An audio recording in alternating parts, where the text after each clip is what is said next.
Good morning and welcome to What's the Word Wednesdays, United Way for Southeastern Michigan's virtual town hall. My name is Audrey Walker, and today we will be discussing what families can expect as schools return to in-person learning next week. Make sure to put your questions in the Q&A box if you're watching on Zoom or the comment box on Facebook, and we will answer your questions in the last 10 minutes of today's town hall. Now, I'd like to give a warm welcome to United Way's President and CEO, Dr. Darian Hudson, to say a few words. Thank you, Audrey, and good morning, everyone. And thank you for coming back and joining us to learn more about this very important topic. If you've been watching the news, listening to the radio, or even talking with your neighbors, you know that there's nothing more important than educating our children, and it's been very difficult during this pandemic. So our town hall today is focusing on returning to in-person learning. Our children have been struggling, and our educators have been too.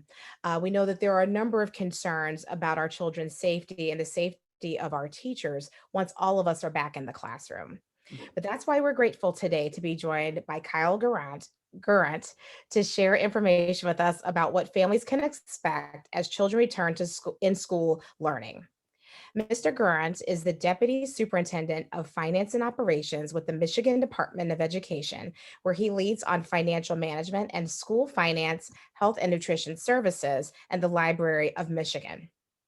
He previously served as the Director of the Office of School Support Services at MDE and the acting manager of the Safe and Drug-Free Schools program at the Michigan Department of Community Health. He earned a bachelor's in psychology from Long Island University, a master's in social work from the University of Michigan, and completed a Michigan State University Educational Policy Fellowship program. Mr. Guerrant has been a strong leader and advocate for youth health, development, and safety issues in community-based nonprofits, local school districts, and state government for over 14 years. We are so pleased to have you with us today and invite you to come and share some important information with us, please. Well, good morning, and thank you, Dr. Hudson. I appreciate the opportunity to be with everyone today. And wanted to thank you for our continued partnership with the United Way of Southeast Michigan. In my roles in the department, all of our child nutrition programs are part of my work, and our team has a great working relationship with you and your team in this area, and not only students in Southeast Michigan, but throughout the state have benefited from that partnership and your support. So we really appreciate that, and we appreciate that working relationship. Thank you for allowing me to address the group today on returning to school. As you mentioned, Dr. Hudson, there's been a lot written and discussed around students being in person and being virtual.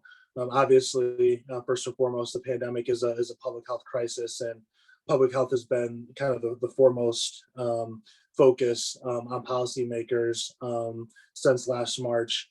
And so learning at a distance, while not optimal, has been a model that has allowed us to ensure safety for both students and school staff, but also continue education, again, at a distance. What's interesting to note is that since the start of this school year specifically, many school districts in our state have offered some form of in-person instruction throughout the state.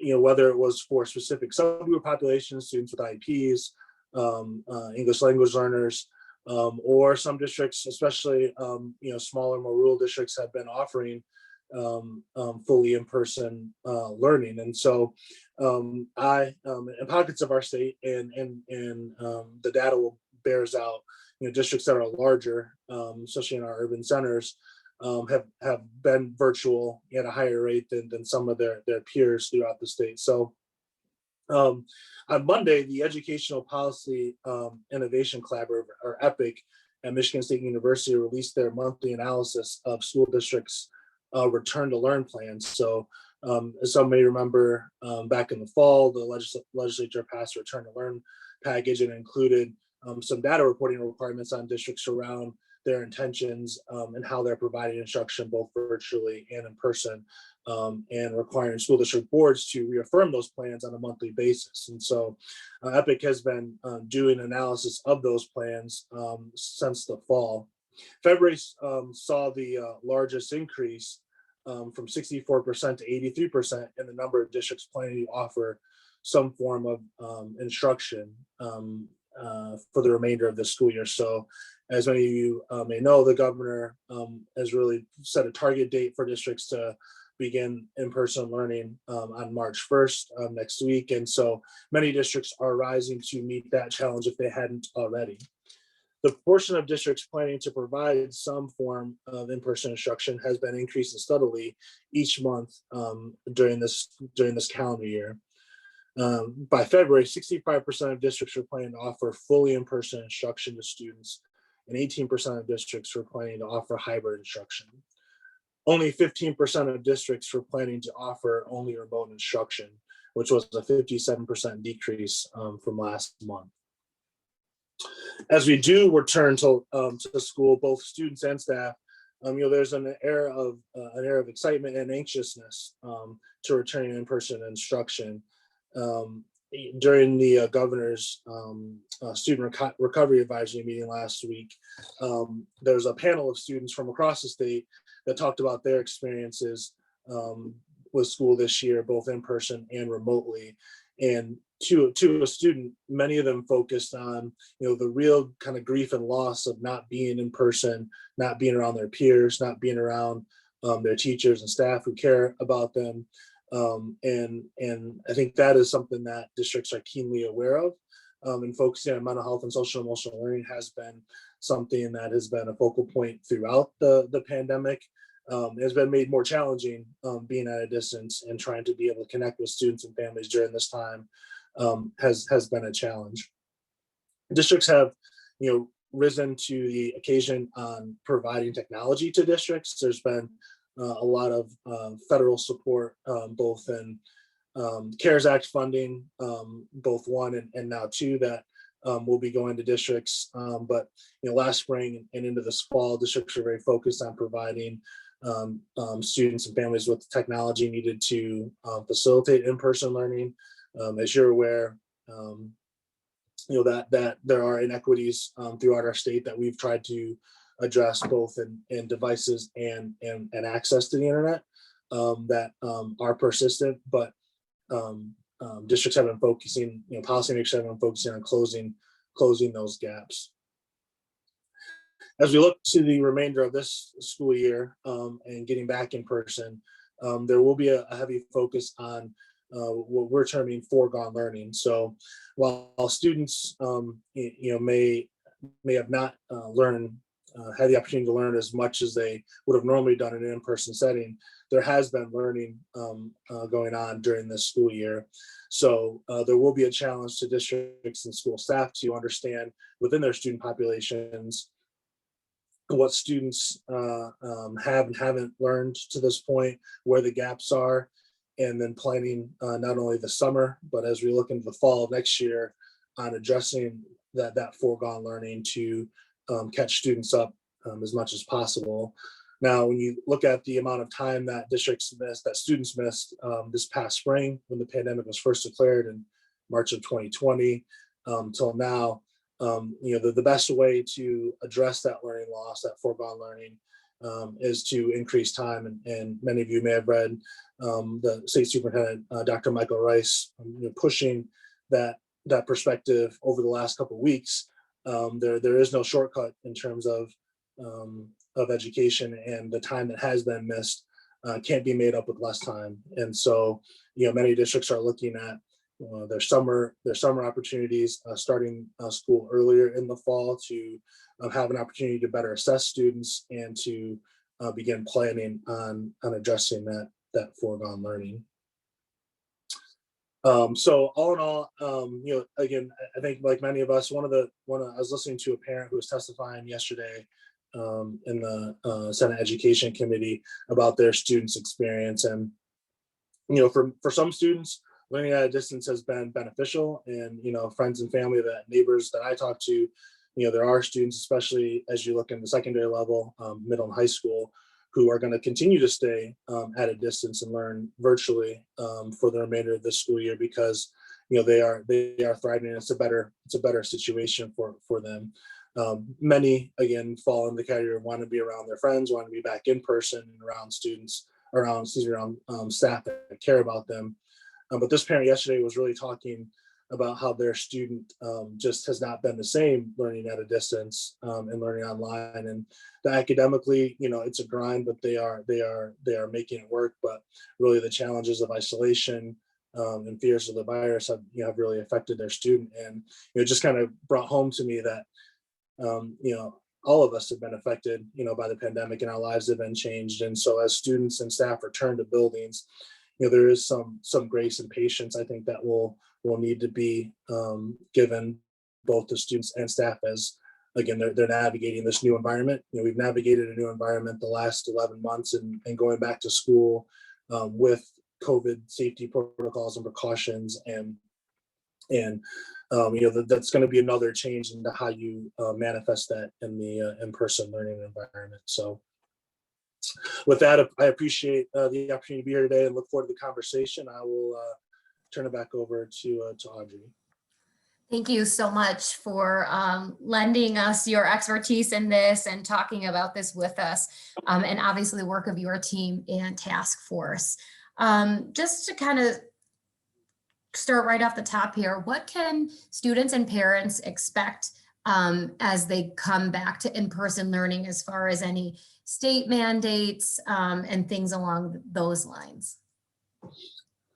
Well, I think, I think that what parents will notice most notably is, kind of schedule and COVID precautions where, districts will have arrival and dismissal times that'll be longer to allow for, blocks of time for students and staff to get into the building and not all be coming in at the same time. I know in my students' districts, we have, my wife and I have 3 middle schoolers there. There's going to be plexiglass around all learning stations, and students are, while they'll be in person, will be using devices. And, districts and staff, teachers will, in order to meet kind of this new demand of both having in-person and online learning, many teachers will be teaching asynchronously, where they're going to have some number of students who are going to be in person in front of them and some number of students in a class that are going to be learning online. And so, I think that'll be, and for teachers that have done that so far this year, that is a challenge when you think about classroom management and being able to make sure, check in with students to understand not only from a kind of social emotional perspective, but also from a learning perspective, to ensure that students are understanding and receiving, instruction. That's going to be a challenge to do, kind of in two different formats. And so are there any specific, I guess you could say COVID-19 protocols, such as like daily temperature checks or COVID-19 surveys that will be happening as a mandate? The governor's return to learn roadmap has a bunch of protocols and recommendations on that listed in it. Ultimately, districts and local school boards get to make decisions. I mean, I've seen a spectrum of buildings doing temperature checks as people come in, parents filling out some version of health checks before their student arrives, either electronically or in person, around temperature and whether or not they've had exposure to others that have been diagnosed with COVID, in the last 10 to 14 days. But ultimately, that'll be a local school district and school board decision as to what that will look like. And is that the same thing for like cleaning processes and those types of procedures as well? Yeah, and it will that'll also depend on kind of the model that districts will have. When you have smaller districts that are going to have everyone in person, the the amount and the frequency of cleaning will look different than those that will have some form of hybrid, where you either have some smaller percentage of students in person at any given day, or some districts have been doing as part of their hybrid model, have been doing 2 days, one cohort of students, another day of all learning, virtual learning in the district, and then 2 days of another cohort. So the frequency and the types of cleanings will look differently based on the structure. Food is another thing that will look different. There's not a lot of congregating in lunchrooms with large number of students that had been happening and will continue to happen. And so grab and go breakfast and lunch either before or after the school day is done will look different than traditional in-person learning. And finally, I think from an OSHA perspective, for school districts are employers as well, and so there are OSHA standards that are placed on employers around precautions, masks, and sanitation that districts are going to be required to meet as well. And does that include having extra masks or wipes or cleaning supplies in the classroom? For example, if a student or parent household can't provide a mask and those types of things? Yes, it does. And many districts, have been using resources, both federal and local resources, to stock those supplies since the school year has begun, whether it's masks or sanitation supplies. And then is there any sort of resources or recommendations based on how we can help students adjust from being at home to returning into school? What might you recommend? I think there are two good resources right now. Both CASEL, so the Collaborative for Social and Emotional Learning, and the American Pediatric Association both have really good resources on their website around supporting student transition, whether it's back into in-person learning or transitioning to virtual learning. They have some great resources on their website that I would recommend people take a look at that could be helpful.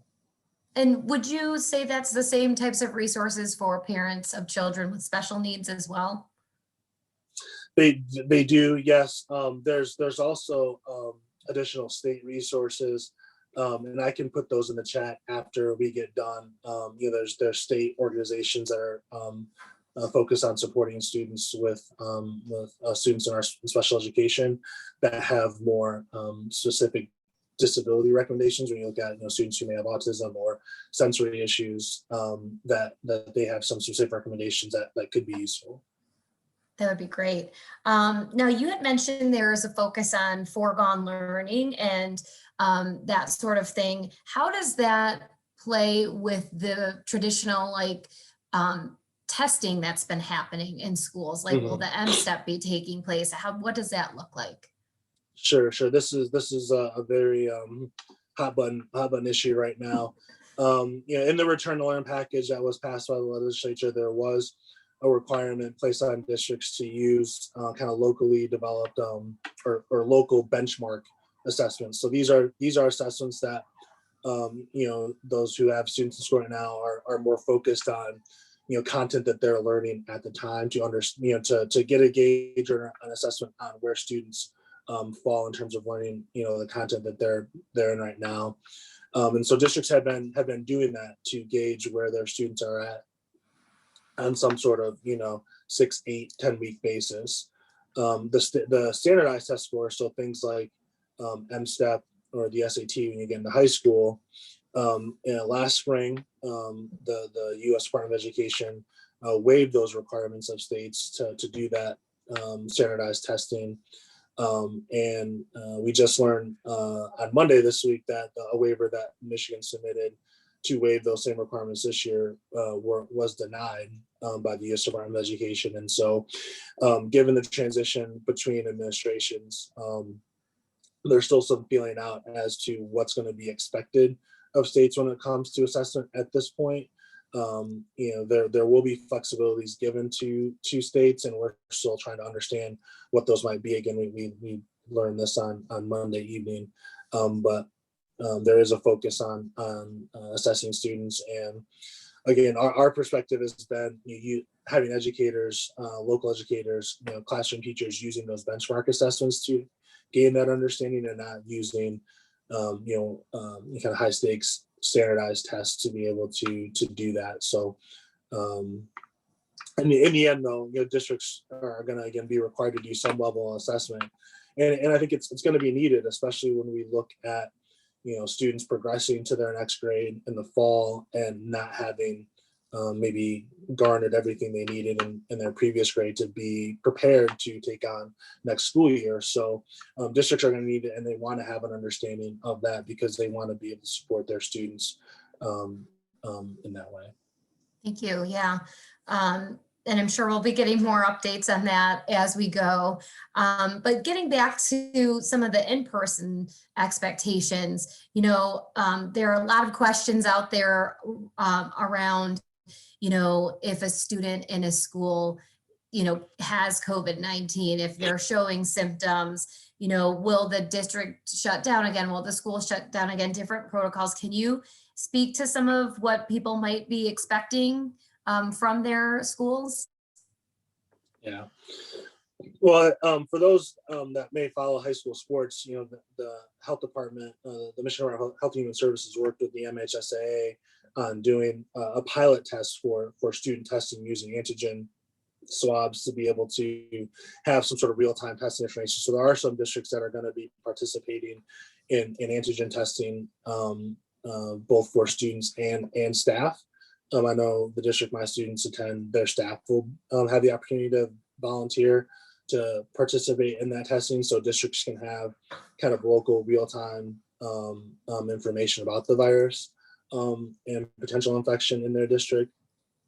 Learning from this past fall, especially right before the holidays, when the governor, because of rising cases, closed in-person learning at the high school level. The districts have had a localized approach to how they deal with students or staff who've been infected. Some, depending on the size of the spread, have closed buildings. Others have gone to 2-week pause and gone back to virtual learning during that time period if the infection was greater. And we've seen with staff specifically that districts have had to face challenges on staffing when they've had outbreaks with teachers because we already have an educator shortage in Michigan. This pandemic has exacerbated it, and when you have districts that are short on teachers to begin with, and then any attrition due to the virus makes it very challenging on districts to be able to provide certified educators in the classroom. Sure. And that was another question we had, if a teacher is absent, are substitutes allowed in the building, and what might that look like? And it sounds like you're saying that might be tricky too with the teachers who are able to teach and that sort of thing.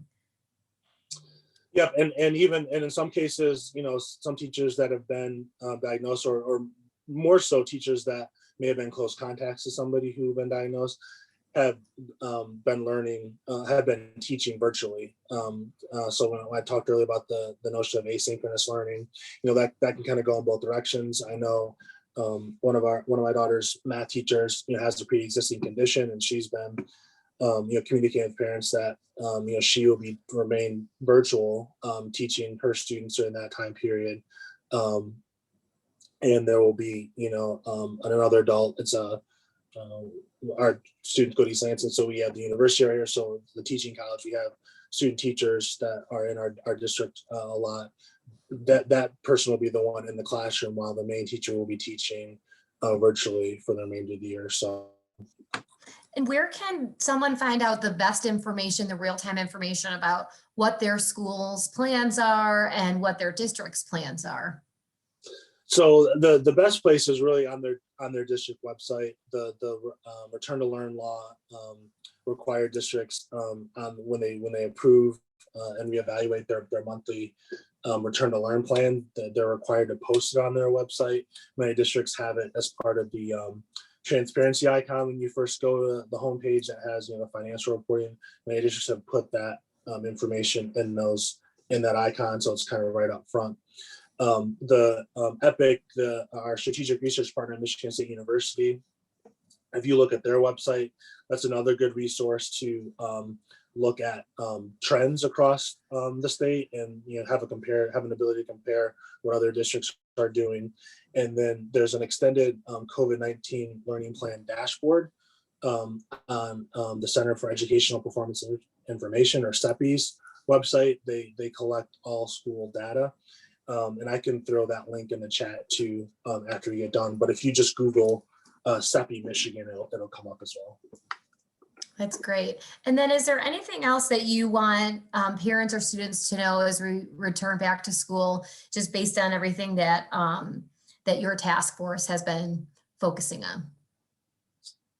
I think just one thing to focus on, and this has been kind of a theme throughout the pandemic, is just kind of patience and understanding. Your students, and parents and staff are all going to be kind of transitioning and learning together in this new environment of in-person learning over the next couple of months. And so, I think over the last few months, the pandemic has on one level been a great advertisement for just how important in-person learning, how important teachers and school staff are.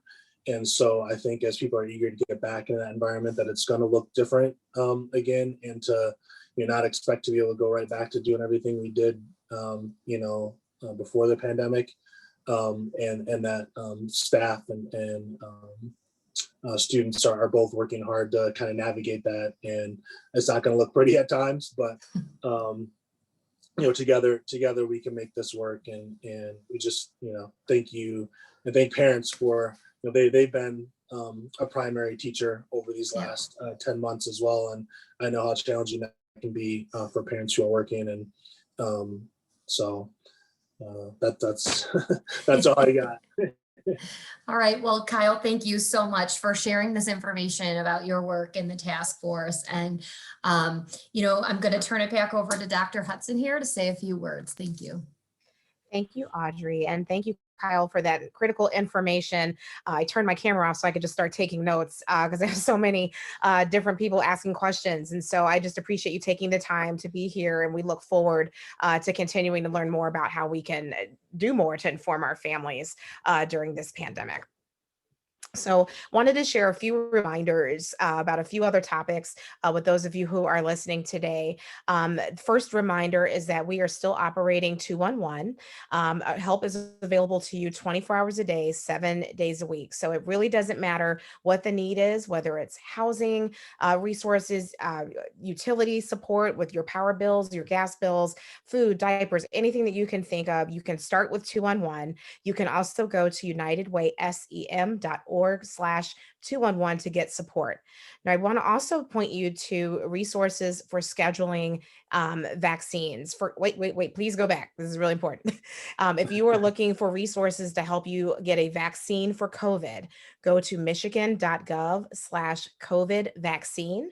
If you call 211, it will take you to another number to help you get your vaccine scheduled. So we're here to support. We are working with the state to get that done, but I wanted to make sure for anyone who was wondering that information was available to you.